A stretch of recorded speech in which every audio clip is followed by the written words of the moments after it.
Students, good evening. Good evening, sir. ஏதாவது சந்தேகம் இருக்கிறதா?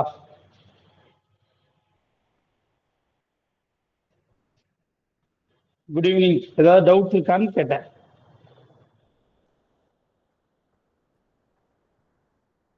சந்தேகமே இல்லையா? டெஸ்ட் எழுதணுமே, டெஸ்ட்ல எந்த சந்தேகமும் இல்லையா? நந்தினி தேவி கிளாஸ்ல இருக்கீங்களா?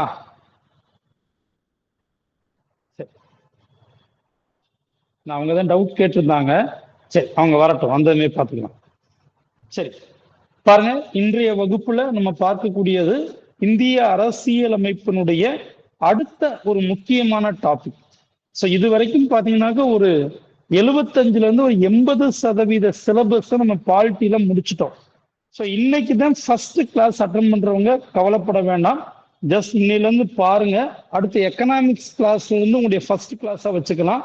எக்கனாமிக்ஸ் முடிச்சதுக்கு அப்புறம் மறுபடியும் நான் பாலிட்டி நடத்துவேன். ஃபர்ஸ்ட் வந்து நடத்தும் போது அதை நீங்க பார்த்துங்க, கரெக்டா இருக்கு. ஸோ அதனால என்ன கிளாஸ் போயிடுச்சுன்னு கவலைப்பட தேவையில்லை.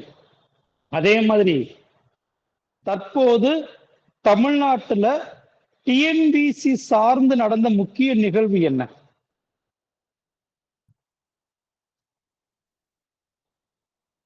இப்ப எல்லாருமே லைன்ல இருக்கீங்களா இல்லையா?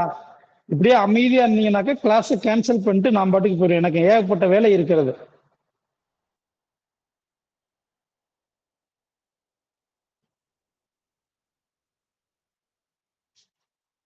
பிருந்தா இருக்கீங்க, பார்கவி இருக்கீங்க, சிவரத்னம், மீனாட்சி, சுவாதி, தாரணி.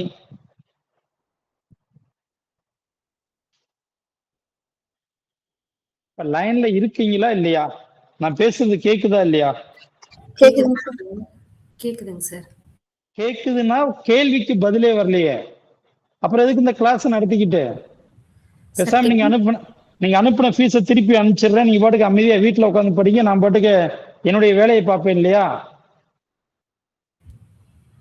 சார் டெக்னிக்கல் சர்வீஸோட நோட்டிபிகேஷன் வந்ததாங்க சார். அது சொல்லணுமா இல்லையா? என்னது சிறுபிள்ளைத்தனமா இருக்கீங்க? அது மீனாட்சிலாம் வந்து பாத்தீங்கன்னா மொபைல ஆன் பண்ணி வச்சுட்டு எங்க போனாங்கன்னு தெரியல. சிவரத்னம் மொபைல் ஆன் பண்ணி வச்சுட்டு கீழே ஊர் சுத்த போயிட்டான்னு நினைக்கிறேன். சார் இருக்கேன் சார். அதான் உங்களுக்கு எல்லாருமே இந்த ரெக்கார்டட் வீடியோ இருக்கிறது ஒரு வசதியா போகுது.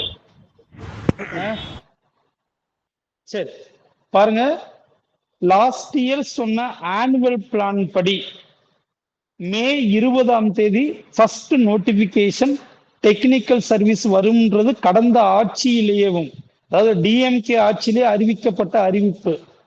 ஸோ அதை நியூ கவர்மெண்ட் செயல்படுத்துவாங்களா இல்லையா அப்படின்னு ஒரு பெரிய குழப்பம் மாணவர்கள் மத்தியில் இருந்தது. நியூ கவர்மெண்ட் அதுல எந்த மாற்றமும் செய்யல. சொன்ன மாதிரி சொன்ன தேதியில் டெக்னிக்கல் சர்வீஸுக்கான அறிவிப்பை நேற்று வெளியிட்டு விட்டார்கள். சரிங்களா? அப்ப இது நமக்கு சொல்லக்கூடிய ஒரு தகவல் என்ன அப்படின்னா, ஆனுவல் பிளான்ல சொன்ன தேதியில் அறிவிப்பு வரும். அதே மாதிரி சொன்ன தேதியில தேர்வு நடத்தப்படுவதற்கும் வாய்ப்புகள் அதிகமாக இருக்கிறது. அப்ப நமக்கு கட்டாயம் அடுத்து குரூப் 1 வரப்போகுது, அடுத்து குரூப் 2 வரப்போகுது, அதுக்கடுத்து டெக்னிக்கல் நான் இன்டர்வியூ சர்வீஸ் வரப்போகுது, அதற்கடுத்தபடியாக குரூப் 4 வரப்போகுது. அப்ப கட்டாயம் இந்த ஆண்டு பாத்தீங்கன்னா குரூப் 1, குரூப் 2, குரூப் 4 எக்ஸாம் மூணுமே கட்டாயம் இருக்கு. ஸோ மிக சரியாக உங்க நேரத்தை திட்டமிட்டு பயன்படுத்தினீங்கன்னா ரிசல்ட்டா நம்ம இந்த ஆண்டு மாற்றிக்கொள்ளலாம். சும்மா நீங்க அமைதியா டவுட்டே கேட்காம சும்மா பேருக்கு மொபைல் ஆன் பண்ணி வச்சுட்டு உட்கார்ந்தீங்கன்னாக்க பிரயோஜனம் கிடையாது. அதனாலதான் பாருங்க, எனக்கு ஆஃப்லைன் கிளாஸ்ல இருக்கக்கூடியது ஆன்லைன் கிளாஸுக்கு அந்த அளவுக்கு நான் திருப்தி இல்லைன்னு சொல்லுவேன். நான் இருந்தாலும் மாணவர்கள் திரும்ப திரும்ப கேட்கறதுனாலதான் நம்ம இந்த ஆன்லைன் கிளாஸ் பண்றோம். டெஸ்ட் ப்ராப்பரா எழுத மாட்டீங்க. நான் ஒரு டெஸ்ட் ஒரு நாள் வைக்கிறேன், நீங்க ஒரு நாள் வந்து பாத்தீங்கன்னா டெஸ்ட் எழுதுறீங்க. அந்த டயத்துல என்ன வேலை இருந்தாலும் சரிங்களா, சண்டே ஈவினிங் டெஸ்ட்னா சண்டே ஈவினிங் டெஸ்ட் எழுதணும். அதே மாதிரி வந்து பாத்தீங்கன்னாக்க நேற்று புதன்கிழமை யாராவது ஒருத்தர் கேட்பீங்கன்னு எதிர்பார்த்தேன், இப்ப வரைக்கும் கேட்கல. தமிழ் டெஸ்ட் வச்சிருக்கணும். யாராவது ஒரு ஆள் கொஸ்டின் கேட்டீங்களா? கொஸ்டினை PDF மாத்தி என் மொபைல வச்சுட்டு சுத்திட்டு இருக்கேன். அப்போ உங்களை எப்படி நான் ரிசல்ட் கேண்டிடேட்டா மாத்துது? இங்க ஆஃப்லைன்ல பாத்தீங்கன்னா ஏறக்குறைய 45 டெஸ்ட் எழுதிட்டாங்க தமிழுக்கு மட்டும். இப்ப அடுத்து வந்து பாத்தீங்கன்னா டாபிக் வைஸ் டெஸ்ட் போக போறோம். தினமும் ஒரு டாபிக். அப்ப நீங்க வந்து ஆர்வப்பட்டு பயன்படுத்திக்கிறதுல மட்டும்தான் ரிசல்ட்டா இருக்கு. ஸோ கொஞ்சம் பேருக்கு அப்படியே அமைதியா இருந்தீங்கன்னா பிரயோஜனம் இல்லை. அது எனக்குத்தான் லாபமா இருக்கும். நான் எல்லாரும் பணம் கட்டுவீங்க, பணத்தை வாங்கி என் அக்கௌண்ட்ல போட்டு நான் வேணா ஜாலியா இருக்கலாம். அது உங்களுக்கு எந்த வகையிலையும் பாசிட்டிவா இருக்காது. படிங்க, டவுட் கேளுங்க. என்னை டார்ச்சர் பண்ணுவீங்க நீங்க. சரி எங்களுக்கு இது கிடைக்கல, அது கிடைக்கல, இதை கொடுங்க, அதை கொடுங்கன்னு கேட்கணும். ஆனா நீங்க நான் போன் பண்ணாலே பயந்துட்டு ஓடுறீங்களே. சரி வாங்க பார்த்துலாம். சார் டவுட்ஸ் இருந்தா கேளுங்க, பார்த்துக்கலாம். சரி நெக்ஸ்ட் பாருங்க. அடுத்து நம்ம பார்க்கக்கூடியது கரப்ஷன்ஸ். ஊழல் தடுப்பு நடவடிக்கைகள் மிக முக்கியமானது. தற்போதைய தமிழக அரசியல்லையும் சரி, அதே மாதிரி அரசியலமைப்பு சார்ந்தும் கட்டாயம் இந்த பகுதியிலிருந்து மினிமம் ஒரு கேள்வி நம்மால எதிர்பார்க்க முடியும். உதாரணத்திற்கு ரைட் டு இன்ஃபர்மேஷன், தகவல் அறியும் உரிமை சட்டம், லோக்பால், லோக் ஆயுக்தா, சிவிசி, சந்தானம் கமிட்டி, கடந்த காலங்கள்ல இந்த டாபிக்ல இருந்து கட்டாயம் ஒரு கேள்வி கேட்கப்பட்டு இருக்கிறது. அப்ப இந்த பகுதியில நம்ம என்ன பார்க்க போறோம்னா, இந்தியாவில் ஊழலை தடுப்பதற்காக அரசியலமைப்பு ஏற்படுத்தி இருக்கக்கூடிய நிறுவனங்கள் என்னென்ன, அவற்றினுடைய நடவடிக்கைகள் என்னென்ன, அவை என்ன செய்கிறது என்பதுதான் இந்த டாபிக் பொறுத்தவரை. சோ அந்த வகையில பாருங்க, ஃபர்ஸ்ட் நம்ம பார்க்கக்கூடியது மத்திய தகவல் ஆணையம். சரிங்களா? Central information commission. பாருங்க, ஊழலை தடுப்பதற்கு உருவாக்கப்பட்டு இருக்கக்கூடிய மிக முக்கியமான அமைப்பியா. ஏன்னா இந்த அமைப்பு வந்ததற்கு பிறகுதான் மத்திய அரசு மற்றும் மாநில அரசில் இந்திய குடிமக்களுக்கு எந்த ஒரு தகவல் தேவைப்பட்டாலும் தாராளமாக கேட்டு பெற்றுக்கொள்ள முடியும். சரிங்களா?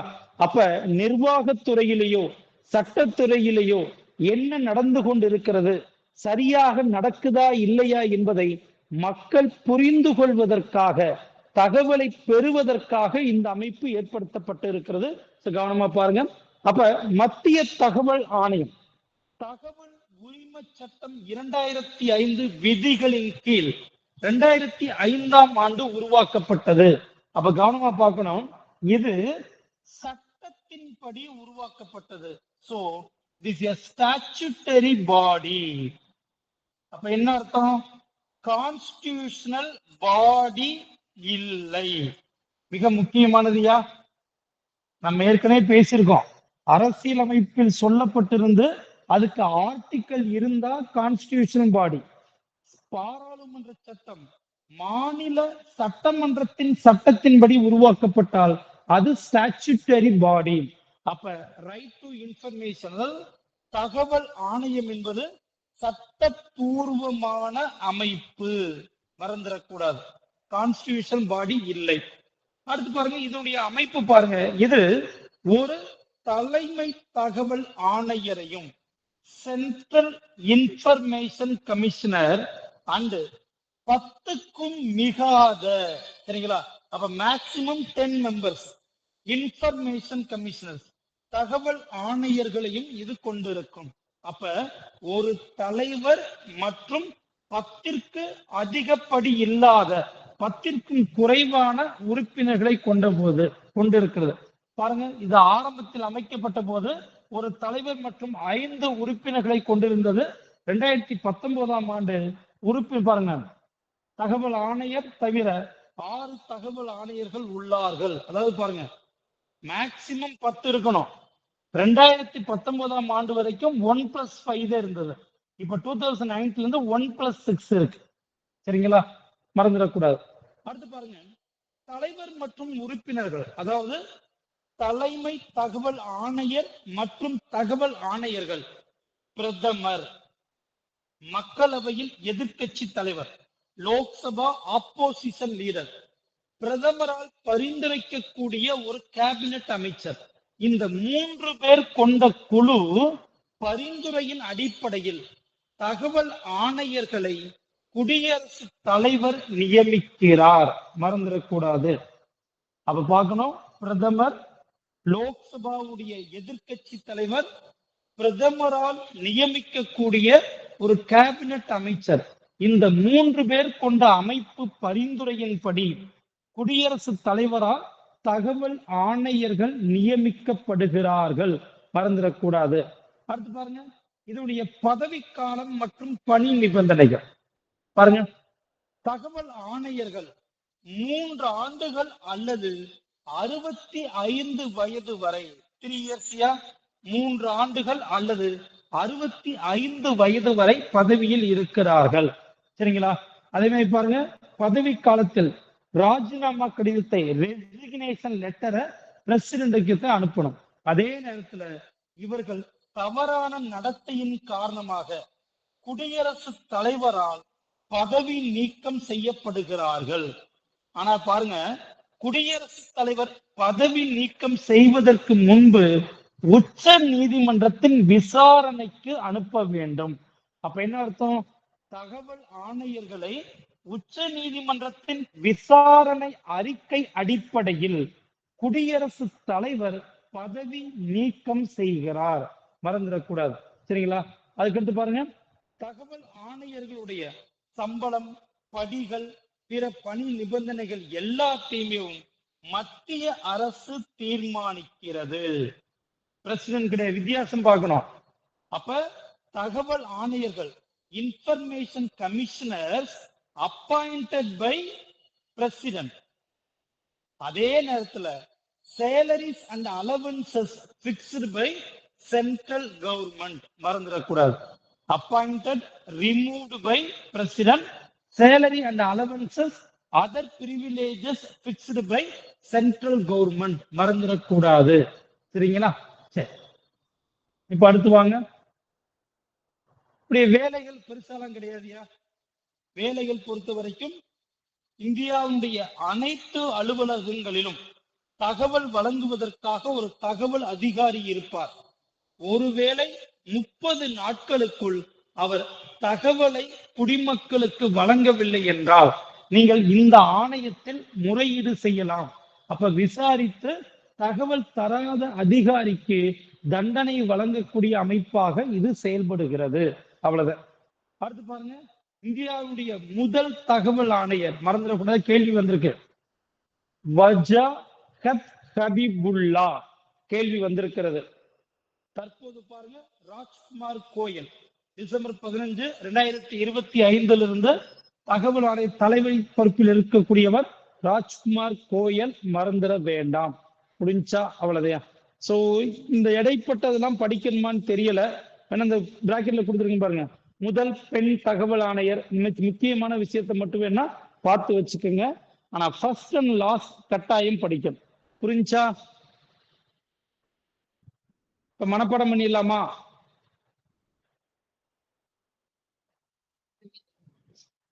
Yes sir. அடுத்து வாங்க. நெக்ஸ்ட், மாநில தகவல் ஆணையம். மாநில தகவல் ஆணையம், state information commission. State information commission பாருங்க, இதுவும் தகவல் உரிமை சட்டம் 2005 விதிகளின்படி மாநில அரசின் அதிகாரப்பூர்வ அறிவிப்பின் மூலமாக உருவாக்கப்பட்டது. சரிங்களா? அப்ப இந்த சட்டம் மத்தியில் ஒரு தகவல் ஆணையத்தையும் மாநிலத்தில் ஒரு தகவல் ஆணையத்தையும் உருவாக்குவதற்கான வழிமுறைகளை நமக்கு குறிப்பிடுகிறது. அதன்படி சென்ட்ரல் கவர்மெண்ட் சென்ட்ரல் இன்ஃபர்மேஷன் கமிஷனை உருவாக்குனாங்க. ஸ்டேட் கவர்மெண்ட் ஸ்டேட் இன்ஃபர்மேஷன் கமிஷனை உருவாக்கி இருக்கிறார்கள். அப்ப இதனுடைய அமைப்பும் பாருங்க அதேதான். மாநில தலைமை தகவல் ஆணையர், state chief information commissioners plus 10க்கும் மிகாத இன்ஃபர்மேஷன் கமிஷனர். அப்ப இவங்களுடைய எண்ணிக்கை அதிகபட்சம் 10 தாண்டக்கூடாது, 10க்கும் அதிகமாக இருக்கக்கூடாது. சரிங்களா? இப்ப அடுத்து பாருங்க. அப்ப இவர்களை நியமிப்பது யார்? இவர்களை நியமிப்பது கவர்னர். மாநில தகவல் ஆணையர்களை நியமிப்பது ஆளுநர். ஆளுநருக்கு பரிந்துரை செய்பவர் முதலமைச்சர், சட்டமன்றத்தினுடைய எதிர்க்கட்சி தலைவர், முதலமைச்சரால் பரிந்துரைக்கக்கூடிய ஒரு கேபினட் மினிஸ்டர். சரிங்களா? அப்ப முதல்வர், சட்டமன்றத்தினுடைய எதிர்க்கட்சி தலைவர், முதலமைச்சரால் பரிந்துரைக்கக்கூடிய ஒரு கேபினட் அமைச்சர். இந்த 3 பேர் கொண்ட அமைப்பு தகவல் ஆணையரை நியமிப்பதற்கான பரிந்துரையை ஆளுநருக்கு வழங்கும். ஆளுநர் நியமனம் செய்கிறார். இந்த இடத்துல ஒரு விஷயத்தை நம்ம கவனிக்கணும். சட்டமன்றத்தின் எதிர்க்கட்சி தலைவர், இப்ப தமிழ்நாட்டை பொறுத்த வரைக்கும் நமக்கு பிரச்சனையே கிடையாது. ஏன்னா ஒரு அவை மட்டும்தான் இருக்கிறது. ஸ்டேட் லெஜிஸ்லேட்டிவ் அசம்பிளி மட்டும்தான் இருக்கு. அப்ப ஒரு எதிர்க்கட்சி. இதே ஒருவேளை இப்ப ஆந்திர பிரதேஷ் வாங்க, ஸ்டேட் லெஜிஸ்லேட்டிவ் கவுன்சில் வேற இருக்கு, அசம்பிளியும் இருக்கு, கவுன்சிலும் இருக்கு. அப்ப அசம்பிளி கவுன்சில் ரெண்டும் இருந்தால், சரிங்களா, அசம்பிளி மறந்துடக்கூடாது, ரெண்டும் இருந்தால் அசம்பிளியினுடைய எதிர்க்கட்சி தலைவர், அதாவது பேரவை அல்லது கீழவை என்று சொல்லக்கூடிய அசம்பிளியினுடைய எதிர்க்கட்சி தலைவர், இரு அவை இருந்தால், தமிழ்நாட்டை பொறுத்த வரைக்கும் ஒரு அவைதான் இருக்கிறது, கவுன்சில் இல்ல, அதனால இது பிரச்சனை இல்லை. சரிங்களா? அவ்வளவுதையா? இப்ப பாருங்க. சோ இவங்களை பொறுத்த வரைக்கும் நியமிப்பதற்கான தகுதிகள், குறிப்பிட்ட தகுதிகள் எதுவும் சொல்லப்படல. சட்டம், அறிவியல் தொழில்நுட்பம், சமூக சேவை, மேலாண்மை, பத்திரிகை, ஊடகம், நிர்வாகம், இது எல்லாமே பாத்தீங்கன்னாக்கா அனுபவம் கொண்ட பொது வாழ்வில் சிறந்த நபர்களாக இருக்கக்கூடியவர்களை பரிந்துரை செய்யலாம். அவ்வளவுதான். பாருங்க, இவர்கள் பாருங்க கட்டாயம் எம்பி ஆகவோ அல்லது எம்எல்ஏவாகவோ இருக்கக்கூடாது, பாராளுமன்ற உறுப்பினராகவோ சட்டமன்ற உறுப்பினராகவோ இருக்கக்கூடாது, வேறு எந்த ஒரு ஆதாயம் தரும் பதவியும் வைக்கக்கூடாது, ஆபீஸ் ஆஃப் ப்ராஃபிட் இருக்கக்கூடாது. ஒருவேளை வேறு எந்த ஒரு பதவியை கொண்டிருந்தாலும் நியமிக்கப்பட்ட பிறகு அந்த பதவி என்ன பண்ணிருக்கணும், ராஜினாமா செய்ய வேண்டும். அதாவது பதவி ஏற்பதற்கு முன்பு அந்த பழைய பதவியை ராஜினாமா செய்திருக்க வேண்டும், மறந்துடக்கூடாது. அடுத்து பாருங்க, உடைய பதவிக்காலம், பணி நிபந்தனைகள் சேம் அதேதான். 3 ஆண்டுகள் தகவல் ஆணையர்கள் 3 ஆண்டுகள் அல்லது 65 வயது வரை இந்த பதவியில் இருக்கிறார்கள். அதுக்கடுத்து பாருங்க, இவர்களை கவனமா பார்க்கணும். ஆளுநர் பதவி நீக்கம் செய்கிறார் உச்ச நீதிமன்றத்தின் விசாரணையின் படி. சரிங்களா? அப்ப மாநில தகவல் ஆணையர்களை பதவி நீக்கம் செய்பவர் ஆளுநர், உச்ச நீதிமன்றத்தின் விசாரணை அறிக்கையின் படி. அதுக்கடுத்து பாருங்க, இந்த தகவல் ஆணையர்களுடைய கவனமா பார்க்கணும், மாநில தகவல் ஆணையர்களுடைய salaries, allowances and other privileges fixed by central government, not state government. சரிங்களா? மற்றது எல்லாம் கவர்னர், முதலமைச்சர் வரும். ஆனால் பாருங்க, மத்திய தகவல் ஆணையர்களுடைய சம்பளமும் படிகளாக இருந்தாலும் சரி, மாநில தகவல் ஆணையர்களுடைய சம்பளம் படிகளாக இருந்தாலும் அதை தீர்மானிக்கக்கூடியது மத்திய அரசு, மறந்துவிட வேண்டாம். சரிங்களா? இப்ப இதுவரைக்கும் புரிஞ்சதா? எங்கெங்கெல்லாம் வித்தியாசம் இருக்கோ அங்கெல்லாம் நல்லா அன்லைன் பண்ணிக்கணும். தவறு செஞ்சிருவோமையா, நம்ம எக்ஸாம் ஹால்ல தவறு செய்து விடுவோம். அப்ப எங்கெங்கெல்லாம் வித்தியாசம் இருக்கிறதோ அங்கெல்லாம் கவனமாக நம்ம படிக்கணும். சரி, அடுத்து வாங்க. தகவல் உரிமை சட்டம் 2005. பாருங்க, இந்தியாவினுடைய டெமோக்ரசி, மக்களாட்சியை நடைமுறைப்படுத்துவதற்கு இந்தியாவில் இருக்கக்கூடிய மிக வலிமையான சட்டங்களில் ஒன்று. சரிங்களா? பாருங்க, அக்டோபர் 2005 இயற்றப்பட்டு அக்டோபர் 12, 2005 நடைமுறைப்படுத்தப்பட்டது. அப்ப இச்சட்டம், இது டிஎன்பிசி கொஸ்டின், இந்த 2 பாயிண்ட் டிஎன்பிசி கொஸ்டின்.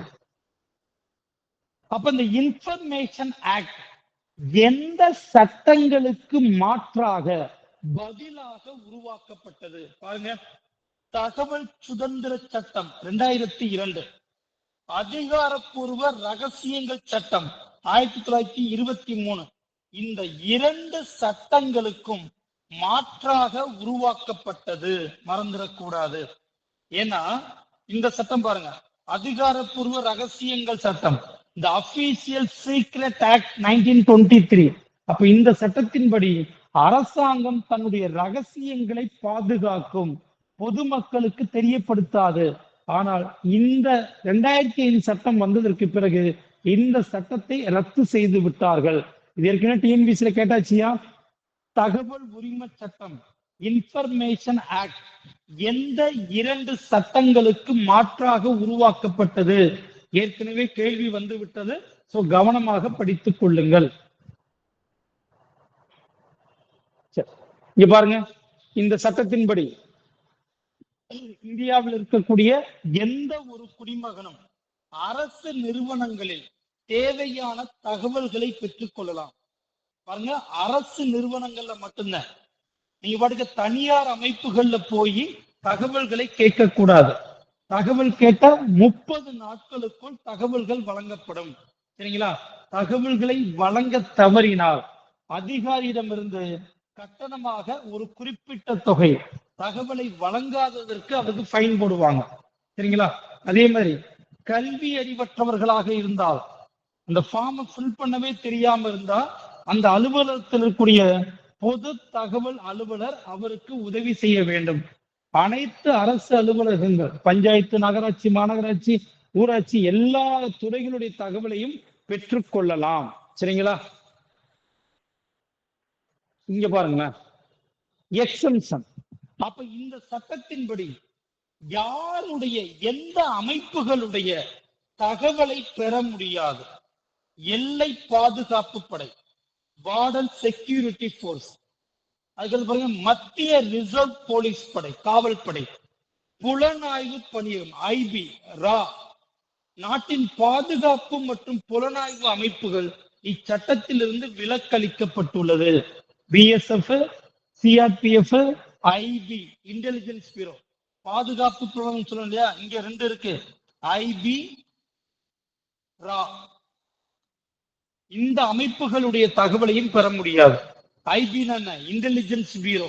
ரா அப்படின்னா ரிசர்ச் அண்ட் அனாலிசிஸ் விங். இந்த 2க்கு வித்தியாசம் இல்லையா? ஐபி, ரா, 2க்கும் வித்தியாசம் என்ன? யாருக்காவது தெரியுமா? ஐபினா என்ன, ரானா என்ன? மாணவர்களே, சார் சார் ஐபின்றது இந்தியாவுக்குள்ள, அந்த உள்நாட்டுக்குள்ள ஒரு உளவுத்துறை அமைப்பு இருக்கு. நான் வந்து வெளிநாட்டுக்கு இருக்கு. உள்நாட்டு உளவுத்துறை, இது வெளிநாட்டு உளவுத்துறை. இந்த துரந்தர் படம்லாம் வந்துச்சு இல்லையா? துரந்தர் படம், பாகிஸ்தான்ல போய் உளவு பார்த்தாங்க அப்படின்ட்டு, அதெல்லாம் ராவுடைய வேலை.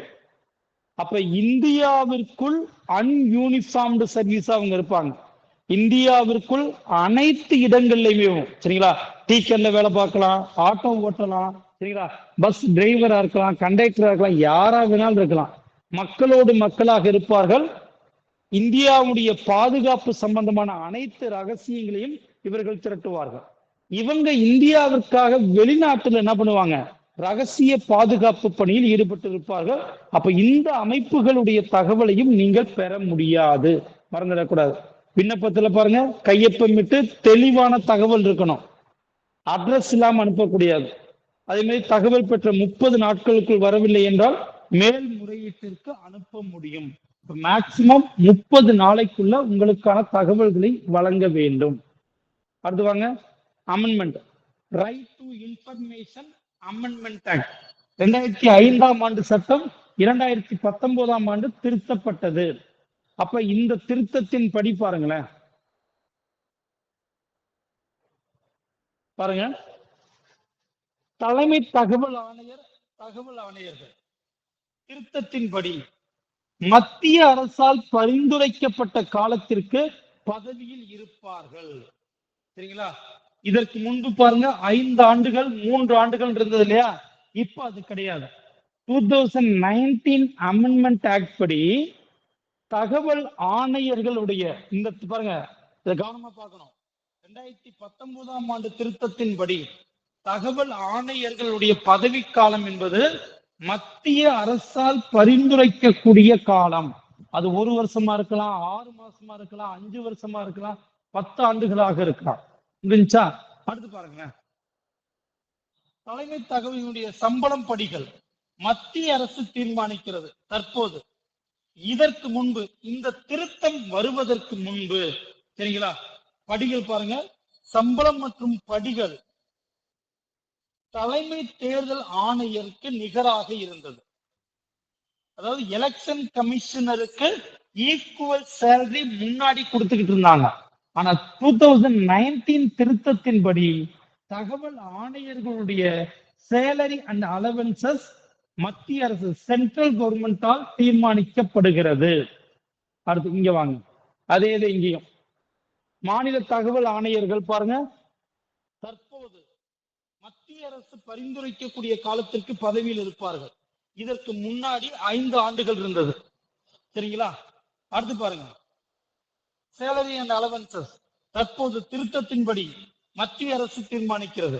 ஆனால் இதற்கு முன்பு மாநில தேர்தல் ஆணையருக்கு நிகராகவும் மற்ற தகவல் ஆணையர்கள் தலைமை செயலாளருக்கு நிகராகவும் இருந்தது. அது 2 சேஞ்சஸ். பதவிக்காலம் tenure fixed by central government, salary and allowances fixed by central government. இத ரெண்டையும் இந்த திருத்தத்துல மாற்றி இருப்பார்கள், மறந்துடக்கூடாது. தெளிவா இருக்கா? யாருக்காவது புரியலையா? இது வரைக்கும் புரிஞ்சதா? Right to information.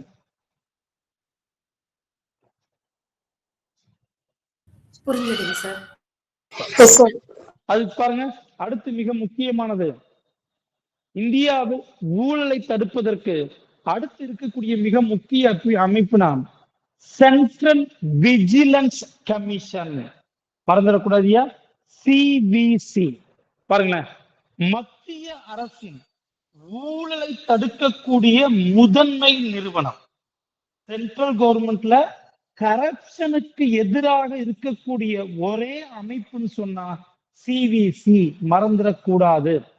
1964 ஆண்டு மத்திய அரசின் நிர்வாக தீர்மானத்தின்படி எக்ஸிகியூட்டிவ் ரெசல்யூஷன் நிர்வாக தீர்மானத்தின்படி உருவாக்கப்பட்டது. சரிங்களா? தற்போது பாருங்களேன், தற்போது அதே மாதிரி பார்க்கணும், மிக முக்கியமானது. ஏன்னா இங்க இந்த பாயிண்ட் கவனமா பாருங்க. ஆரம்பத்துல ஒரு நிர்வாக தீர்மானமாக உருவாக்கப்படும் போது, அதாவது 1964ல இது அரசியல் அமைப்போ அல்லது சட்டப்பூர்வ அமைப்போ கிடையாது. ஆனால் தற்போது பாருங்க, 2003 ஆண்டு இந்த அமைப்பிற்கு சட்டப்பூர்வ அந்தஸ்தை வழங்குவதற்காக சிவிசி ஆக்ட் 2003 பாராளுமன்றத்தில் இயற்றப்பட்டு தற்போது இந்த அமைப்பு சட்டப்பூர்வ அமைப்பாக ஸ்டாச்சுட்டரி பாடியாக இருக்கிறது, மறந்துடக்கூடாது. சரிங்களா? அதே மாதிரி இந்த அமைப்பை உருவாக்குவதற்கு பரிந்துரை செய்த குழு Santhanam committee, K Santhanam committee, இந்தியாவில் ஊழலுக்கு எதிரான நடவடிக்கைகளை பரிந்துரை செய்வதற்காக உருவாக்கப்பட்ட கே சந்தானம் குழு பரிந்துரையின்படி 1964ல நிர்வாக தீர்மானத்தின்படி உருவாக்கப்பட்டு 2003 ஆண்டு சட்டப்பூர்வ அங்கீகாரம் வழங்கப்பட்டது. மறந்துடக்கூடாது, இது எல்லாமே கேள்விதான். அடுத்து பாருங்க, அமைப்பு பொறுத்த வரைக்கும் சிவிசி என்பது பாருங்க, central vigilance commissioner, central vigilance commissioner plus 2 vigilance commissioners. சரிங்களா? அப்ப 1+2 மொத்தம் 3 உறுப்பினர்களை கொண்ட அமைப்பு. அப்ப இவர்களை நியமிப்பது பிரசிடென்ட், குடியரசுத் தலைவர். ஆனால் நியமிப்பதற்கு பரிந்துரை வழங்க வழங்கக்கூடிய அமைப்பு. பிரதமர், மத்திய உள்துறை அமைச்சர், மக்களவையில் எதிர்க்கட்சி தலைவர், இந்த 3 பேர் கொண்ட அமைப்பு யாரை நியமிக்க வேண்டும் என்கிற பரிந்துரை வழங்கும். இவர்களுடைய பரிந்துரையின்படி குடியரசுத் தலைவர் இவர்களை நியமிக்கிறார். அடுத்து பாருங்க, பதவிக்காலம் 4 ஆண்டுகள் அல்லது 65 வயது வரை பதவியில் இருக்கிறார்கள். சரிங்களா? அதே மாதிரி ஓய்வு பெற்ற பிறகு இந்தியாவில் எந்த பணியிலும் இவர்கள் இருக்க முடியாது. சரிங்களா? அடுத்து பாருங்க, இவர்களை பதவி நீக்கம் செய்பவர் குடியரசுத் தலைவர். யார்படி? உச்ச நீதிமன்றத்தின் விசாரணை அறிக்கையின்படி. அவ்வளவுதான். அப்ப விஜிலன்ஸ் கமிஷனர்களை பதவி நீக்கம் செய்பவர் பிரசிடென்ட். எதன் அடிப்படையில்? உச்ச நீதிமன்ற விசாரணை அறிக்கை அடிப்படையில். மறந்துடக்கூடாது. அடுத்து பாருங்க, இவருடைய சம்பளம் படிகள் கவனமா பார்க்கணும். சம்பளம் படிகள். சென்ட்ரல் விஜிலன்ஸ் கமிஷனர், இவருடைய சம்பளம் பாருங்க.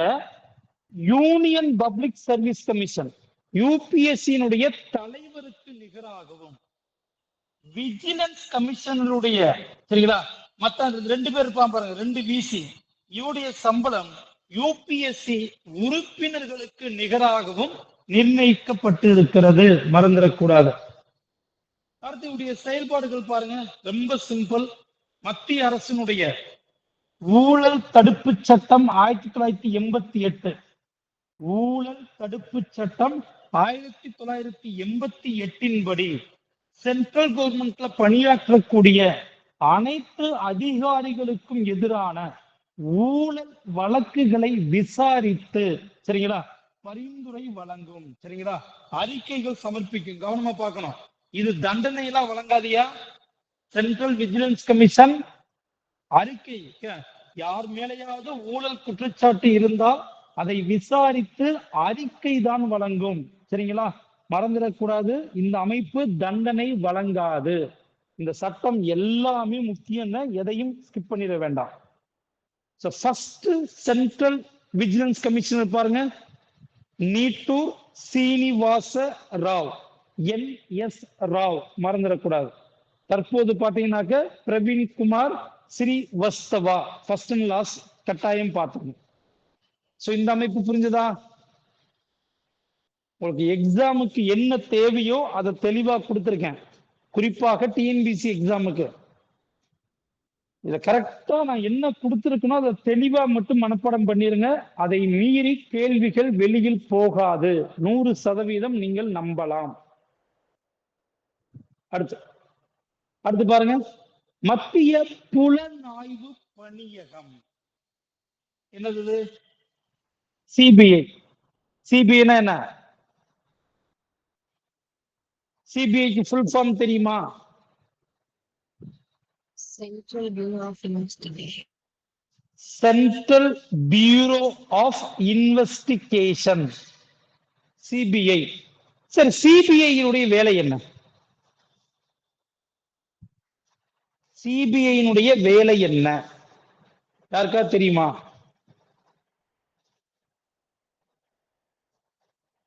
மாணவர்களே,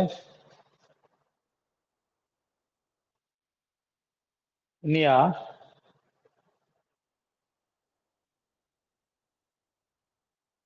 சிபிஐ என்னன்றது யாருக்காவது தெரியுமான்னு கேட்கிறேன். சரி பாருங்க, ரொம்ப சிம்பிள். சிபிஐ ஊழலுக்கு எதிரான அமைப்புன்னு சொன்னா அது தப்பு. மத்திய அரசினுடைய விசாரணை அமைப்பு. மறந்துடக்கூடாது. இது ஊழல் தடுப்பு கிடையாது. சிவிசி, சென்ட்ரல் விஜிலன்ஸ் கமிஷன் ஊழலை தடுப்பதற்கான நிறுவனம். அப்ப சிபிஐ என்பது மத்திய அரசினுடைய விசாரணை அமைப்பு. மறந்துடக்கூடாது. என்கொயரி, சரிங்களா, ஆர்கன் ஆஃப் சென்ட்ரல் கவர்மெண்ட். அப்ப பாருங்க, இந்த அமைப்பும் 1963ஆம் ஆண்டு உள்துறை அமைச்சகத்தின் தீர்மானத்தின்படி சிவிசிக்கு என்ன சொன்ன? நிர்வாக தீர்மானத்தின்படி சிபிஐக்கு உள்துறை அமைச்சகத்தின் தீர்மானத்தின்படி உருவாக்கப்பட்டது. சரிங்களா? பின்னாடி பணியாளர் அமைச்சகத்துக்கு மாற்றப்பட்டது. அதே கவனமா பார்க்கணும். இந்த அமைப்பையும் பரிந்துரை செய்தது சந்தானம் குழு. அப்ப ஊழலை தடுப்பதற்கான நடவடிக்கைகளுக்காக 1962 உருவாக்கப்பட்ட கே சந்தானம் குழு பரிந்துரையின்படி 1963 ஹோம் மினிஸ்டர் ரெசல்யூஷன் உள்துறை அமைச்சக தீர்மானத்தின்படி உருவாக்கப்பட்டது. தற்போது வரை இது அரசியலமைப்பு அமைப்போ சட்டப்பூர்வ அமைப்போ கிடையாது. இதற்கு இன்னும் ஸ்டாச்சுட்டரி ஸ்டேட்டஸ் கொடுக்கப்படவில்லை. அப்ப இந்த அமைப்பு எங்கிருந்து அதிகாரத்தை பெறுகிறது? சரிங்களா? கவனம் பார்க்கணும். இந்த அமைப்பு பாருங்க, 1946 டெல்லி சிறப்பு காவல் படை சட்டம், டெல்லி ஸ்பெஷல் போலீஸ் ஆக்ட் 1946 இருந்து இந்த சிபிஐ அமைப்பிற்கான அதிகாரங்கள் வழங்கப்பட்டிருக்கிறது. இதுக்குன்னு தனி சட்டம் கிடையாது. அப்ப இந்த அமைப்பு உருவாக்குவதற்கு முன்பு மத்திய அரசின் விசாரணை அமைப்பாக இருந்தது சிறப்பு காவல் படை. அந்த சிறப்பு காவல் படை தற்போது சிபிஐயோடு இணைக்கப்பட்டு விட்டது. சரிங்களா? ஊழலை தடுப்பதிலும் நிர்வாகத்திலும் முக்கிய பங்கு வகிக்கும். சரிங்களா? உதாரணத்திற்கு ஏதாவது ஒரு அதிகாரியின் மீது ஊழல் வழக்குகள் தொடுக்கப்பட்டால் அதை விசாரிக்கக்கூடிய அமைப்பாக, விசாரணை செய்யும் அமைப்பாக இது இருக்குமே ஒழிய ஊழலை தடுக்கக்கூடிய அமைப்பாக இது இருக்காது. பாருங்க, மத்திய vigilance commission, Lokpal, state government கொடுக்கக்கூடிய எல்லா வழக்குகளையும் இது விசாரிக்கும். மறந்துட வேண்டாம். அடுத்து பாருங்க, மத்திய அரசுல 2 விசாரணை அமைப்பு இருக்கு. தெளிவா நோட் பண்ணுங்க. மத்திய அரசினுடைய 2 விசாரணை அமைப்பு இருக்கிறது. ஒன்னு சிபிஐ, இன்னொன்னு NIA, தேசிய புலனாய்வு அமைப்பு, நேஷனல் இன்வெஸ்டிகேஷன் ஏஜென்சி. இந்த 2க்கும் ஒரு வித்தியாசம் இருக்கு. இது பாருங்க, சிபிஐ பொதுவாக நாட்டில் இருக்கக்கூடிய விசாரணை அமைப்பு. ஆனா இன்வெஸ்டிகேஷன் ஏஜென்சி ஒன்லி டெரரிசம், பயங்கரவாதம் தொடர்பான குற்றங்களை விசாரிக்கும். அப்ப இன்வெஸ்டிகேஷன் ஏஜென்சியுடைய வேலை என்பது இந்தியாவில் பயங்கரவாத சம்பந்தப்பட்ட குற்றங்களை, பயங்கரவாதிகளுக்கு நிதி உதவி, பயங்கரவாதிகளுக்கு ஆதரவு, பயங்கரவாதிகளுக்கு அடைக்கலம், வெளிநாட்டோடு தொடர்பு, அப்ப பயங்கரவாதம் சம்பந்தமான வழக்குகளை விசாரிக்கக்கூடியது நேஷனல் இன்வெஸ்டிகேஷன் ஏஜென்சி. மற்ற பொதுவான வழக்குகளை விசாரிக்கக்கூடியது சிபிஐ. சரிங்களா? மறந்துடக்கூடாது, மிக முக்கியமான. உதாரணத்துக்கு விஜய் கரூர் சம்பவத்தை கூட சிபிஐ இப்போது விசாரிச்சுட்டு இருக்காங்க. 2க்கு வித்தியாசமியா? அடுத்து பாருங்க, சிபிஐ குறிக்கோள் பொறுத்த வரைக்கும் IIIன்னு சொல்லுவாங்க. Industry, impartiality, integrity. III தான் சிபிஐனுடைய மோட்டோ. சிபிஐ அமைப்பு பாருங்க, ஒரு டைரக்டர், இயக்குனர் இருப்பாரு. இந்த இயக்குனர் பொறுத்த வரைக்கும் பாத்தீங்கன்னாக்க, அதாவது ஒரு மாநிலத்தினுடைய உயர் காவல் அதிகாரி, டிஜிபிக்கு என்ன அதிகாரம் இருக்கிறதோ அது சிபிஐ இயக்குனருக்கு இருக்கும். இவருக்கு கீழே வந்து பாத்தீங்கன்னாக்க SP, additional SP, inspector, SI, ஏட்டு, போலீஸ் எல்லாருமே கீழே இருப்பாங்க. இவருக்கு கீழே பணியாற்றுவார்கள். அவ்வளவு. அடுத்து பாருங்க, சிபிஐ அகாடமி பொறுத்த வரைக்கும் தற்போது சிபிஐ அமைப்பிற்கு பயிற்சி அளிப்பதற்காக சிபிஐ அகாடமி உத்தரப்பிரதேசத்துல காஜியாபாத்தில் உருவாக்கப்பட்டு இருக்கிறது 1996. அதுக்கு regional training centre Kolkata, Mumbai, சென்னையில் இருக்கிறது. எல்லாமே ரீஜனல் ட்ரைனிங் சென்டர். மறந்துடக்கூடாது, சிபிஐ என்பது சென்ட்ரல் கவர்மெண்ட் உடைய விசாரணை அமைப்பு. மறந்துட வேண்டாம். சரிங்களா? அடுத்து பாருங்க, சிபிஐ முதல் இயக்குனர் டிபி கோலி, ஃபர்ஸ்ட் டைரக்டர். தற்போது பிரவீன் சூட், மறந்துட வேண்டாம். இப்ப புரியுதா? சிபிஐ வித்தியாசம் புரியுதா? Yes sir. அடுத்து பாருங்களேன், நேஷனல் இன்வெஸ்டிகேஷன் ஏஜென்சி. சோ இந்த அமைப்பு உருவாக்கப்பட்டதற்கு ஒரு கதை ரொம்ப சிம்பிளியா. இந்த அமைப்பு ராவுடைய தோல்வின்னு சொல்லுவாங்க. ஏன்னா 2008 மும்பை தாஜ் ஹோட்டல் தாக்குதல். அப்ப அந்த தாக்குதலை தடுக்க தவறியது ரா சரியா செயல்படல. அது மாதிரி ஐபி இந்தியாவுக்குள்ள சரியா செயல்படல. அப்ப பயங்கரவாத அமைப்புகளை சரியாக விசாரிப்பதற்குன்னு தனி அமைப்பு இல்லை. ரா என்பது வெளிநாட்டுல இருக்கு, ஐபி என்பது இந்தியாவில் வேற வேலை பார்த்துட்டு இருக்காங்க. அப்ப பயங்கரவாதிகளை மட்டும் விசாரிப்பதற்கு தனி அமைப்பை உருவாக்க வேண்டும் என்கிற கருத்தின் அடிப்படையில் 2008 மும்பை டெரரிசம் அட்டாக்கு பிறகு உருவாக்கப்பட்டதுதான் நேஷனல் இன்வெஸ்டிகேஷன் ஏஜென்சி. பாருங்க, தேசிய புலனாய்வு முகமை சட்டம். அப்ப இது ஒரு சட்டப்பூர்வமான அமைப்பியா மறந்துடக்கூடாது. நேஷனல் இன்வெஸ்டிகேஷன் ஏஜென்சி ஆக்ட் 2008 படி 2009 ஆண்டு உருவாக்கப்பட்டது. அப்ப பாருங்க, இது முழுக்க முழுக்க வேலை என்ன? இந்தியாவில் பயங்கரவாதம் தொடர்பான சரிங்களா தகவல்களை, குற்றங்களை விசாரிக்கக்கூடிய அமைப்பு. டெரரிசத்திற்கான ஒரு செப்பரேட் ஆர்கனியா. ஹெட் குவார்டர்ஸ் பாருங்க, டெல்லியில் இருக்கிறது. கிளை அலுவலகம் ஹைதராபாத், கவுகாத்தி, மும்பை, லக்னோ, கொச்சி, கொல்கத்தா, ஜம்மு அண்ட் காஷ்மீர், ராய்ப்பூர் எல்லாமே இருக்கிறது. அப்ப பாருங்க, ஒரு வேலை என்ன? டிஎஃப்எஃப்சி மறந்துடக்கூடாது. டெரரிசம் ஃபண்டியா, பயங்கரவாத நிறுவனங்கள் நிதி, டெரரிசம் ஃபண்டு, ஃப்ராடு கரன்சி எனக்கூடிய போலி நாணயத்தாள்கள். இதை நீங்க மிக தெளிவாக துரந்தர் படத்துல காமிச்சிருப்பாங்க பாருங்க.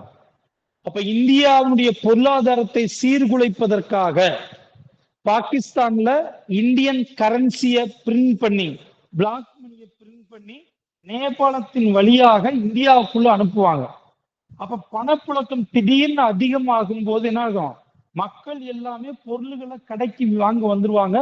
பொருட்களுடைய தட்டுப்பாடு ஏற்பட்டு பொருளாதார சீர்குலைவு ஏற்படும். அப்ப இந்த மாதிரியான பயங்கரவாத, அதே மாதிரி பாருங்களேன், அந்த பணத்தை பாத்தீங்கன்னாக்கா பயங்கரவாத செயல்களுக்கும் ஈடுபடுத்திக் கொள்வார்கள்.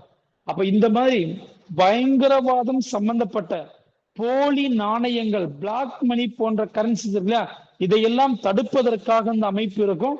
நீங்கள் மிகச் சரியாக தெளிவாக இந்த துரந்தர் படத்துல காமிச்சிருப்பாங்க. எத்தனை பேர் பார்த்தீங்கன்னு எனக்கு தெரியல. பார்த்தீங்கன்னாக்க இது இன்னும் உங்களுக்கு தெளிவாக புரியும். அடுத்து வாங்க, என்ஐஏ டைரக்டர் ஜெனரல் தலைமையில் செயல்படக்கூடியது. இவரை மத்திய அரசு நியமிக்கும் டிஜிபி சரிங்களா. மாநில காவல்துறையுடைய தலைமை இயக்குநருக்கு நிகரான எல்லா அதிகாரமும் இருக்கு. உள்துறை அமைச்சகத்தினுடைய கட்டுப்பாட்டில் இருக்கும். பயங்கரவாத சம்பந்தமான எல்லா குற்றங்களையும் விசாரிக்கக்கூடியது. அவ்வளவுதான். முதல் இயக்குனர் ஜெனரல் ராதா வினோத் ராஜு, தற்போது ராகேஷ் அகர்வால் இருக்கிறார். இப்ப இந்த இடத்துல பாருங்க, 3 அமைப்பு பார்த்திருக்கோம். ஃபர்ஸ்ட் சிவிசி, இன்னொன்னு சிபிஐ, இன்னொன்னு என்ஐஏ. இந்த 3க்கு வித்தியாசம் என்ன? இது கரப்ஷன், ஊழலுக்கு எதிரான அமைப்பு. இது என்கொயரி, விசாரணை அமைப்பு. இது டெரரிசத்திற்கான அமைப்பு, பயங்கரவாத அமைப்பு. இந்த 3க்குமான வித்தியாசம் இதையா. மத்திய அரசின் ஊழல் தடுப்பு நிறுவனம் சிவிசி, மத்திய அரசின் விசாரணை நிறுவனம் சிபிஐ, மத்திய அரசின் பயங்கரவாத தடுப்பு நிறுவனம் என்ஐஏ, நேஷனல் இன்வெஸ்டிகேஷன் ஏஜென்சி. இந்த 3க்குமான வித்தியாசம் புரிகிறதா? எஸ் சார், புரியுதுங்க சார். வேற யாருக்கு ஏதாவது டவுட்ஸ் இருக்கா? வாங்க அடுத்து பார்க்கலாம். அடுத்து பாருங்க, மிக முக்கிய அமைப்பு லோக்பால் லோக் ஆயுக்தா. லோக்பால் லோக் ஆயுக்தா. அப்ப லோக்பால் லோக் ஆயுக்தா அப்படின்னா என்ன?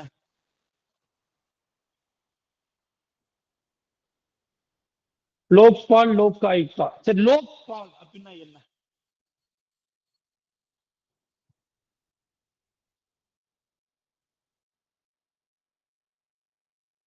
பாருங்க, இந்த வார்த்தையை லோக்பால் என்கிற வார்த்தையை 1963ஆம் ஆண்டு உருவாக்கியவர் எல்.எம். சிங்வி.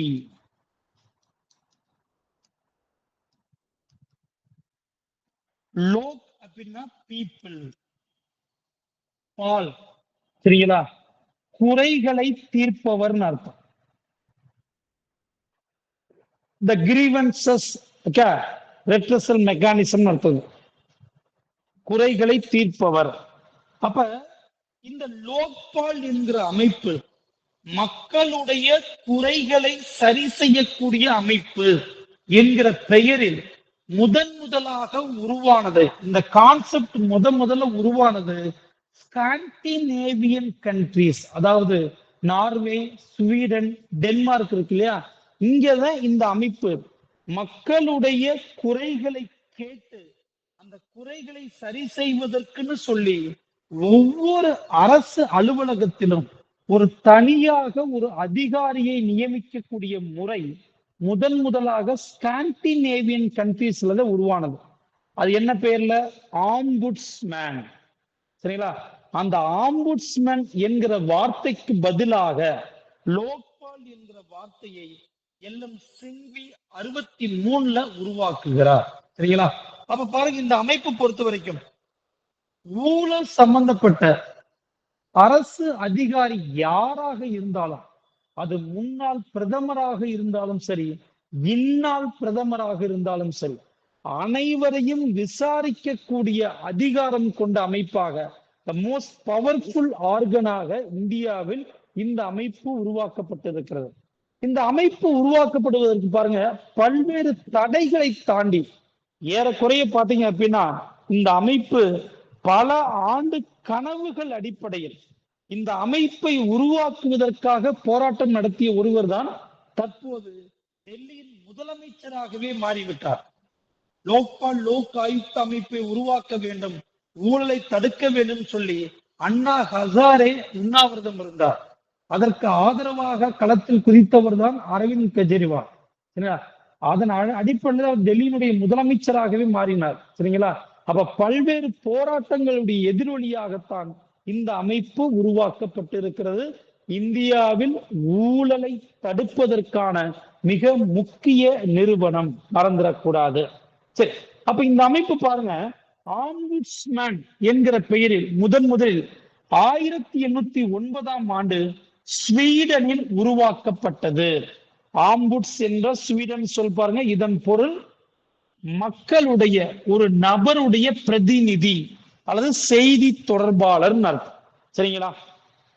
ஸ்வீடனுக்கு அடுத்தபடியாக பின்லாந்து 1919ல உருவாக்குனாங்க, டென்மார்க் 1955ல உருவாக்குனாங்க, நார்வே 1962ல உருவாக்குனார்கள். மறந்துடக்கூடாது, 62ல உருவாக்குனாங்க. அப்ப பாருங்க, 1962 விசாரணைக்கான பாராளுமன்ற ஆணையர் வடிவத்தில். சரிங்களா? ஆம்புட்ஸ் கவனமா பார்க்கணும், ஏன்னா அது ஒரு கேள்வி இருக்கு. ஆம்புட்ஸ்மேன் முறையை ஏற்றுக்கொண்ட உலகின் முதல் காமன்வெல்த் நாடு நியூசிலாந்து. சரி, இந்த இடத்துல காமன்வெல்த் கண்ட்ரினா என்ன? காமன்வெல்த் கண்ட்ரிஸ் அப்படின்னா என்ன சார்? பிரிட்டிஷ்க்கு கீழே அடிமையா இருந்த கண்ட்ரிஸ் எல்லாமே. பிரிட்டிஷ் கீழே அடிமைகளாக இருந்த அல்லது பிரிட்டிஷ் அரசாங்கத்தால் ஏதாவது ஒரு காலத்தில் ஆட்சி செய்யப்பட்ட நாடுகளின் கூட்டமைப்பு தான் காமன்வெல்த். சரிங்களா? அப்ப இந்தியாவும் ஒரு காமன்வெல்த் நாடு தான். ஆனால் காமன்வெல்த் ஆர்கன்ல இந்தியா கிடையாது, வெளியில அந்த அமைப்புல இருந்து வெளியில வந்துட்டோம். அப்ப காமன்வெல்த் நாடுகளில் இந்த ஆம்புட்ஸ்மேன் முறையை முதலாக ஏற்றுக்கொண்ட மாநிலம் எதுன்னு சொன்னா நியூசிலாந்து 1962. சரி, வாங்க லோக்பால் இந்தியாவில் பாருங்களேன். அப்ப இந்த ஆம்புட்ஸ்மேன் முறையை இந்தியாவிலும் நடைமுறைப்படுத்த வேண்டும் என்கிற பரிந்துரையை முதலாக வழங்கியது முதலாவது நிர்வாக சீர்திருத்த ஆணையம். அப்ப பாருங்க, மொரார்ஜி தேசாய் தலைமையிலான முதலாவது நிர்வாக சீர்திருத்த ஆணையம் மக்களுடைய குறைகளை தீர்ப்பதற்காக லோக் ஆயுக்தா முறையை உருவாக்க வேண்டும் என்கிற பரிந்துரை வழங்கியது. சரிங்களா?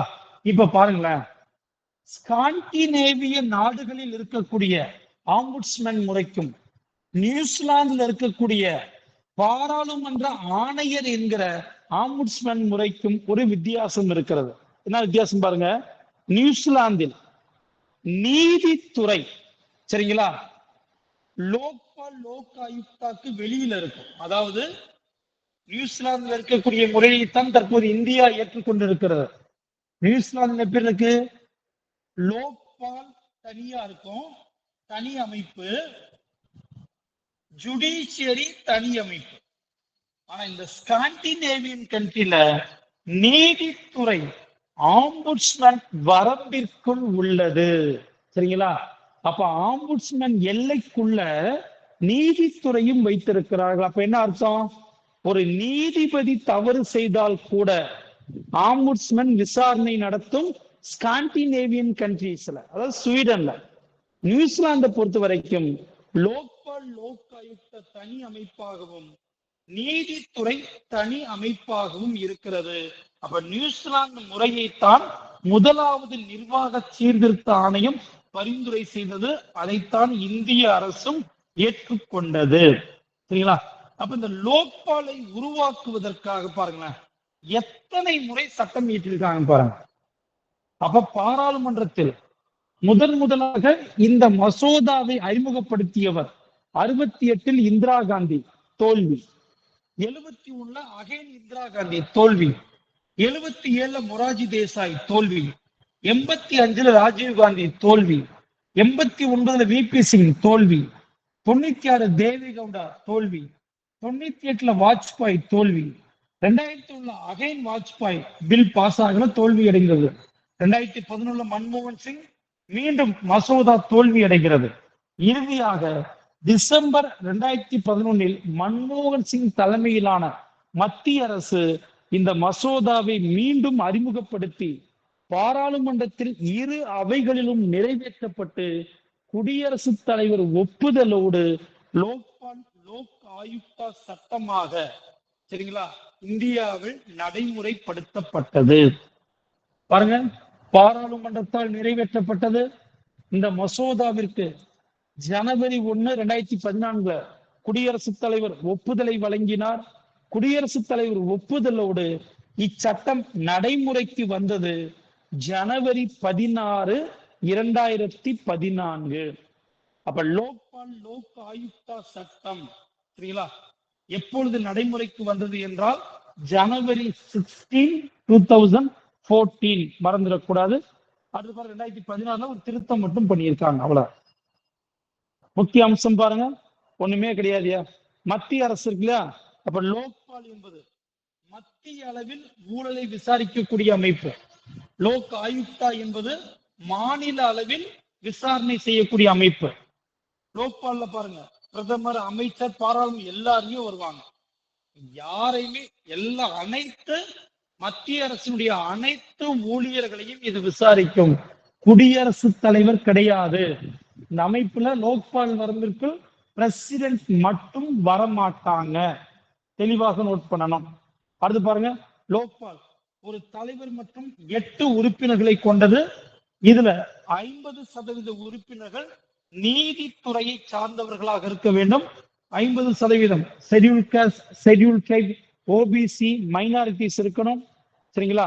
லோக்பால் தலைவர் உறுப்பினர்களை நியமிப்பவர் குடியரசுத் தலைவர் தான். சரிங்களா? ஆனால் இதற்கு பரிந்துரை வழங்குவது பிரதமர், மக்களவையின் சபாநாயகர், மக்களவையின் எதிர்க்கட்சி தலைவர், இந்திய தலைமை நீதிபதி அல்லது தலைமை நீதிபதியால் பரிந்துரைக்கக்கூடிய ஒரு உச்ச நீதிபதி. இப்ப இந்த 4 பேர் கொண்ட அமைப்பு பரிந்துரை செய்யும். பரிந்துரையின் அடிப்படையில் குடியரசுத் தலைவர் நியமிப்பார். மறந்துடக்கூடாது. சரிங்களா?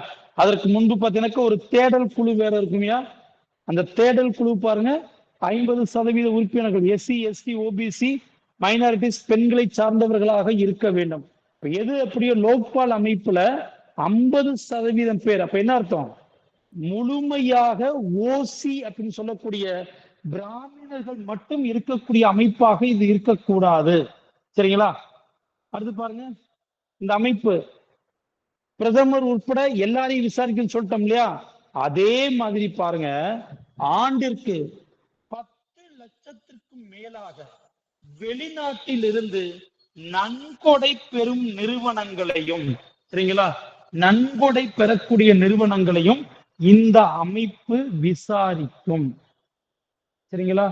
நான் கவர்மெண்ட் ஆர்கனைசேஷன் அப்படின்னு பேர்ல, ட்ரஸ்ட்ன்ற பேர்ல வெளிநாட்டில் இருந்து 10 லட்சத்திற்கு மேலாக யாரெல்லாம் பணத்தை பெறுகிறார்களோ அந்த நிறுவனங்களையும் இது விசாரிக்கும், விசாரணை நடத்தும். என்ன சொல்றாங்க? இச்சட்டம் நடைமுறைக்கு வந்த ஓராண்டிற்குள் அனைத்து மாநிலங்களும் லோக் ஆயுக்தா அமைப்பை உருவாக்க வேண்டும் அப்படின்னு சொல்லியிருந்தாங்க. அதே நேரத்துல லோக் ஆயுக்தா வரையறை இருக்கு இல்லையா, எல்லாத்தையுமே மாநில சட்டம் சுதந்திரம். அப்ப என்ன அர்த்தம்? மாநில சட்டமன்றம் சட்டத்தை இயற்றி லோக் ஆயுக்தாவுக்கான விதிமுறைகள் வரையறைகள் எல்லாத்தையுமே மாநில சட்டமன்றம் தீர்மானித்துக் கொள்ளலாம் அப்படின்னு சொல்லியிருப்பாங்க. அவ்வளவுதான். இதுல இருக்கக்கூடிய குறைகள் பாருங்க, லோக் ஆயுக்தா சட்டத்தில் லோக்பால் லோக் ஆயுக்தா பொது ஊழியர் மீது தானாக முன் வந்து நடவடிக்கை எடுக்காது. யாராவது ஒருத்தர் கட்டாயம் கம்ப்ளைண்ட் பண்ணணும். புகார் வடிவம் மிக தெளிவாக இருக்க வேண்டும். பொய்யான புகார்களுக்கு கடுமையான தண்டனை. தெளிவான விவரங்கள், அட்ரஸ் இல்லாத புகார்கள் அனுமதிக்கப்படுவதில்லை. புகார் அளிக்கப்படும் போது அரசு ஊழியர்களுக்கு சட்ட உதவி அரசே வழங்கும். புகார்கள் தாக்கல் செய்ய 7 ஆண்டு கால வரம்பு. ஒரு குற்றம் நடந்திருக்குனாக்க குற்றம் நடந்ததுல இருந்து அடுத்த 7 ஆண்டுகளுக்குள் என்ன பண்ணிடணும்? புகார் கொடுக்கணும். 7 வருஷத்தை தாண்டிட்டா அந்த குற்றங்களுக்கு நீங்க புகார் செய்ய முடியாது. அதே மாதிரி பிரதமருக்கு எதிரான புகார்கள் விசாரிப்பதற்கு வெளிப்படைத்தன்மை கிடையாது. ஓபன் சோர்ஸ்ல விசாரிக்க மாட்டாங்க. பிரதமருக்கு ஒரு அறைக்குள்ள வச்சு என்ன பண்ணுவாங்க? பேசி தீர்த்து கொள்வார்கள். வேற ஒண்ணும் கிடையாது. அது பாருங்க, இந்த பாக்ஸ் ரொம்ப முக்கியமானது. லோக்பால் என்கிற சொல் 1963ஆம் ஆண்டு LM சிங்வியால் உருவாக்கப்பட்டது. இந்த கருத்தை முதலாக பாராளுமன்றத்தில் ஆம்புட்ஸ்மேன் என்கிற கருத்தை இந்திய பாராளுமன்றத்தில் முதலாக கூறியவர் அசோக் குமார் சென். இந்த லோக்பால் மசோதாவை முதலில் பாராளுமன்றத்தில் கொண்டு வந்தவர் சாந்தி பூஷன். இந்திரா காந்தி ஆட்சியின் போது சாந்தி பூஷன் அவர்கள் தான் முதலாக கொண்டு வந்தார். லோக்பாலுடைய தலைவர் பாருங்க, ஃபர்ஸ்ட் பினாகி சந்திர கோஷ், தற்போது அஜய் மாணிக் ராவ் கன்வில்கர். மறந்துட வேண்டாம். அது பாருங்க லோக் ஆயுக்தா.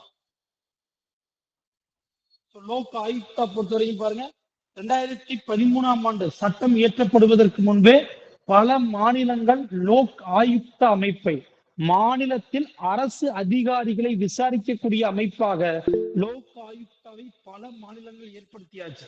இதுல ரிப்பீட்டடா டிஎன்பிசி கொஸ்டின் இருக்கு. இந்த 2வது பாயிண்ட் 3வது பாயிண்ட் பாருங்க. லோக் ஆயுக்தா, சரிங்களா, மகாராஷ்டிராவில் 1971 முதலாக உருவாக்கப்பட்டது. அடுத்து பாருங்களேன், ஒடிசாவில் 1970 சட்டம் இயற்றப்பட்டது. ஆனால் ஒடிசா 83 தான் லோக் ஆயுக்தாவை உருவாக்கியது. இப்ப கேள்வி என்ன? லோக் ஆயுக்தா அமைப்பை முதலாக ஏற்படுத்திய மாநிலம் மகாராஷ்டிரா 1971. லோக் ஆயுக்தா சட்டத்தை முதலாக உருவாக்கிய மாநிலம் ஒடிசா 1970. சட்டம் இயற்றிய முதல் மாநிலம் ஒடிசா. அந்த அமைப்பை ஏற்படுத்திய முதல் மாநிலம் மகாராஷ்டிரா. மறந்துடக்கூடாது. அடுத்து பாருங்க, தமிழ்நாடு லோக் ஆயுக்தா பாருங்களேன், 2018ஆம் ஆண்டு அப்போதைய முதலமைச்சர் எடப்பாடி பழனிசாமி தலைமையில் இருக்கக்கூடிய தமிழக அரசு தமிழ்நாடு லோக் ஆயுக்தா சட்டம் 2018 கொண்டு வந்து சரிங்களா ஜூலை 2018 நிறைவேற்றி நவம்பர் 13, 2018 முதல் நடைமுறைப்படுத்தப்பட்டது. முதல் தலைவராக பி தேவதாஸ் அவர்கள் நியமிக்கப்பட்டார்கள். சரிங்களா? அதுக்கு உறுப்பினர்களாக கே ஜெயபாலன், ஆர் கிருஷ்ணமூர்த்தி, சரிங்களா? அதுக்கடுத்து M Rajaram IAS, K Arumugam, 4 பேரும் உறுப்பினர்களாக நியமிக்கப்பட்டார்கள். சரிங்களா? மறந்துடக்கூடாதியா? அதே மாதிரி தமிழ்நாடு ஊழல் தடுப்பு கண்காணிப்புத்துறை இயக்குநரத்தினுடைய இலவச அழைப்பு எண் பாருங்க. தமிழ்நாட்டில் ஊழல் சம்பந்தமாக யாராவது உங்ககிட்ட கரப்ஷன் பண்ணாங்கன்னா நீங்கள் புகார் செய்ய வேண்டிய இலவச டோல் ஃப்ரீ நம்பர் 1064-1965. ஊழலுக்கு எதிரான எந்த குற்றங்களையும் நீங்கள் பதிவு செய்யலாம், உடனடியாக நடவடிக்கை எடுக்கப்படும். மறந்துடக்கூடாது. இதுல மட்டும் கரண்ட் அஃபேர்ஸ் பார்க்கணும். தற்போது இந்த தலைவர் உறுப்பினர்கள் மாற்றப்பட்டால் தேர்விற்கு முன்பு நான் கரண்ட் அஃபேர்ஸ்ல நடப்பு நிகழ்வுகள் சொல்லி கொடுப்பேன். அதை மட்டும் அப்டேட் பண்ணிக்கணும். இது வரைக்கும் புரிஞ்சா? Yes sir. லோக்பாலுடைய தலைவர்கள் பட்டியல் அவ்வளவுதான். சோ இதோட பாத்தீங்கன்னாக்கா உங்களுக்கு ஊழலுக்கு எதிராக இருக்கக்கூடிய அமைப்புகள் தடுப்பு நடவடிக்கைகள் முடிஞ்சதியா? அவ்வளவுதான். இப்ப நம்ம அடுத்து பார்க்க வேண்டியதுன்னு பாத்தீங்கன்னாக்க மனித உரிமைகள், ஹியூமன் ரைட்ஸ். அப்ப இன்னும் உங்களுக்கு சிலபஸ் என்ன இருக்கும்? இன்னும் எனக்கு தெரிஞ்சு பாத்தீங்கன்னாக்கா 3 வார்த்தைகள் இருக்கிறது. மனித உரிமைகள், அதற்கடுத்து மனித உரிமைகளுக்கு அடுத்தபடியாக நுகர்வோர் அமைப்பு, நுகர்வோர் அமைப்புகளுக்கு அடுத்தபடியாக பாத்தீங்கன்னாக்க பெண்கள் பாதுகாப்பு. மத்தெல்லாம் சின்ன சின்ன டாபிக் தான். சரிங்களா? ப்ராபபிலி இந்த வாரத்துல முடிச்சிட்டோம்னாக்க அடுத்த வாரத்துல நம்ம எக்கனாமிக்ஸ் ஸ்டார்ட் பண்ணிடலாம். ஒன்றும் பிரச்சனை இல்லை. ஸோ இதுல பார்கவி உங்களுக்கு மட்டும் எக்கனாமிக்ஸ் புக்கு நம்ம நாளைக்கு கொரியர் பண்ணிடுறையா? ஓகேங்க சார். இந்த இப்பதான் புக் இன்னைக்கு நைட்டு தான் டெலிவரி ஆகுது. தம்பி எடுக்க போயிருக்கான். அவங்களுக்கு நாளைக்கு சென்ட் பண்ணிடுறேன். உங்களுக்கு சனிக்கிழமை காலையில வந்துடும். ஓகேங்க சார். சரிப்பா. சரி, வேற ஏதாவது டவுட்ஸ் இருக்கா? ஸோ இன்னைக்கு இந்த ஊழல் அப்படின்ற டாபிக் மட்டும் தெளிவா மனப்பாடம் பண்ணிடுங்க. பார்க்கறதுக்கு ஈஸியா இருக்கும். சரிங்களா? நீங்க பாருங்களேன், ஒண்ணும் கிடையாது. ஒவ்வொரு டாபிக் நடத்தும் போதெல்லாம் ஈஸியாத்தே இருக்கு. ஆனா நான் டெஸ்ட் கொஸ்டின் கொடுக்கும் போதுதான் நிறைய பேர் கன்ஃபியூஸ் ஆகுறீங்க. அப்ப என்ன பண்ணணும்? டெஸ்ட் எழுதுனதுக்கு அப்புறம் மறுபடியும் அந்த டாபிக் நீங்க திருப்பி படிக்கணும். அப்ப நடத்தணும். டெஸ்ட்டுக்கு முன்னாடி படிச்சீங்க, படிச்சதுக்கு அப்புறம் டெஸ்ட்டை ஒழுங்கா அட்டெண்ட் பண்ண முடியல. அப்ப டெஸ்ட் படிக்கும் போது நமக்கு சில சந்தேகங்கள் வருது. அதை பூரா இம்மிடியட்டா புக்கை பார்த்து சரி செய்து கொள்ள வேண்டும். சரிங்களா? அப்படி சரி பண்ணிட்டீங்கன்னா அசால்ட்டா பாஸ் ஆயிடலாம். ஒன்றும் பிரச்சனை இல்லை. ஸோ நல்லா பாருங்க, குரூப் 1 எக்ஸாமா இருந்தா 40 வினாக்கள் கேட்க போறாங்க. இதே குரூப் 2 குரூப் 4 இருந்தா 15 வினாக்கள் வரப்போகுது. ஸோ ரொம்ப ரொம்ப முக்கியமான பகுதி பாருங்க, பார்த்தலாம். ஸோ நாளைக்கு மனித உரிமைகள் இதையும் நுகர்வோர் அமைப்பு, இந்த 2 லெசன் 2 டாபிக்கும் நம்ம நாளைய வகுப்பில் பார்க்கிறோம். பார்த்துட்டோம்னாக்க பெண்கள் மேம்பாடு மட்டும் ஒரே ஒரு டாபிக் இருக்கும். ஸோ அதையும் நம்ம பார்த்துட்டோம்னாக்க மற்றதெல்லாம் நீங்க மனப்பாடம் பண்றது. சிலபஸ்ல இல்லாத சில விஷயம் கொடுத்துருப்பேன். அந்த ஆர்கன்ஸுக்கு அதெல்லாம் நம்ம பின்னாடி பார்த்துக்கலாம். ஒன்றும் பிரச்சனை இல்லை. சரியா? இது வரைக்கும் புரிஞ்சதா? இன்றைய வகுப்புல ஏதாவது டவுட்ஸ் இருக்காயா? சார் சொல்லுப்பா. சார், அந்த பின்னாடி நீங்க பாக்ஸ் எல்லாம் கொடுத்துருக்கீங்களா சார் ஒரு டாபிக்லயும்? ஆமா. அந்த டாபிக்லாம் இதுல இல்லையே சார். உங்களுக்கு வேலூர் வரும்போது உங்க அண்ணன் புக்கு கொண்டு வர சொன்னா, நான் வேலூர் வரும்போது உங்க அண்ணன் கிட்ட புக்கு கொடுப்பேன். புக்கை நீங்கள் வாங்கி கொள்ளலாம். Okay sir. சுஷ்மிதா தானியா? ஆமா சார். சரியா? வேற எதுவும் டவுட்ஸ் இருக்கா? சரி, நாளை வகுப்பில் பார்க்கலாம்.